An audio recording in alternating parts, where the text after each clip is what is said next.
When Baldur shows up to Kratos' home, mocking him, calling him a coward, and slapping him across the face, even though it was clearly aimed at Kratos, it kinda felt like it was aimed at me too. So when Kratos finally punched back, I felt so vindicated. But then Baldur just sends him flying with an even bigger hit, and the first thing I thought was, oh, I am so kicking your ass. The scene was done so well, it actually fired me up. I got this weird rush of adrenaline, like the fight kinda mattered personally. So, out of pure pride, when the fight started, I threw my axe away. You see, Baldur didn't have a weapon, and to me it felt like he was holding back, so I wanted the fight to feel fair, to prove I could beat him without it. Almost as if Baldur was thinking, yeah, you would need an axe to beat me, you pussy. And I know how stupid that sounds because he's literally an NPC. He can't even tell I'm making this fight harder for myself, but I took it seriously. And then the second phase kicked in, where Baldur steps it up a notch, forcing Kratos to unleash his Spartan rage, and now suddenly I felt justified in using the axe. Kinda like I just stepped it up a notch myself. It didn't feel unfair anymore because the fight had evolved and it now felt earned.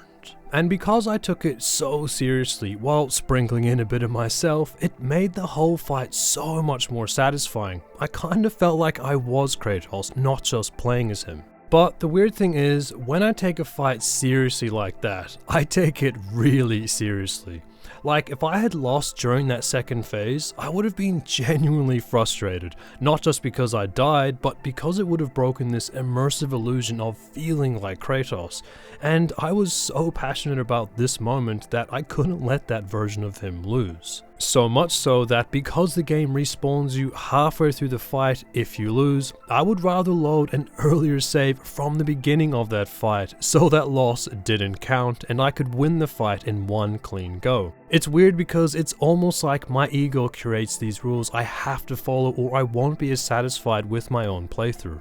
And this sort of stuff spills out into basically every game I play. Like in Ghost of Tsushima, I won't even heal during the duels simply because my opponent isn't able to heal themselves. If I do heal, it feels like I'm cheating, and I want to prove to myself that I'm good enough without it. The other thing is that it also feels like I'm being dishonorable to this NPC during this moment that is full with honor, even though realistically that NPC doesn't give a flying fuck at all. And that's what makes it so satisfying. I don't just want to win, I want the win to feel like it meant something. I want it to feel immersive. But it's not just about how I fight, because my ego leaks into how I move and even what I wear. You might have noticed that earlier in the God of War section, I was walking around Baldur instead of jumping right into the fight. Well, I do this with essentially every boss I can get my hands on, but especially in the Souls and Souls-like games. When I do this, I like to imagine I'm intimidating the boss because it gives off this vibe that I'm so calm and collected before the fight starts. Or in cooler terms, or affirming. To add to that feeling, I'll make sure I'm completely dripped out in the most aesthetic and badass looking gear, especially if there's a cutscene, because for me, it makes the whole moment feel more alive. Kinda like the boss is judging my character while thinking, man, this guy is not fucking around. And on top of that, I just get to feel cool as hell. It satisfies my ego. Now, hopefully this far into the video, I'm not alone on all this, but I would imagine that to some of you, this sounds absolutely insane. And you're right, it's fucking weird, but truthfully, I think the reason I care so much about all of this is because I just want to look cool, be noticed, and stand out. I want the game to respect me, which is dumb because the game doesn't care, but my ego does. But so far, these have all been combat examples, and my ego comes out in a lot more instances than those. Take The Witcher 3 for example, a game where dialogue choices matter quite a bit. What you can say can change how quests play out, how people see you, even how storylines end. So naturally, my ego has a field day. There's this moment early on in the game, at the inn at the crossroads, where Geralt gets confronted by the Baron's men. You fucking deaf? Gonna say who you are? Or do I need to loosen your tongue with me knife? Now, technically, you can handle this peacefully. Geralt can de-escalate the situation, buy them a drink and walk away without a fight. Or you can lean on his reputation as a witcher and scare them off just by reminding them how dangerous he is. And honestly, both of those fit Geralt's character, and they're arguably the more immersive choices. But when I reach that moment, I can't do it. My ego basically refuses to let me, because buying them a drink, fuck that. That feels like I'm letting them win, and I don't want to be perceived as the kind of guy who lets a bunch of random NPCs disrespect me or Geralt and walk away without consequences. So I always choose the option to fight them, and it feels fantastic, super satisfying. But it's not just the big dramatic dialogue choices where my ego kicks in. Sometimes it's in the little petty moments too. Like in Red Dead Redemption 2, where I'm trying to have a high honor playthrough with a super friendly Arthur Morgan, always greeting people, doing the right thing, but no matter what, I always have these moments. Hello, gentlemen. You cold-footed son bitch.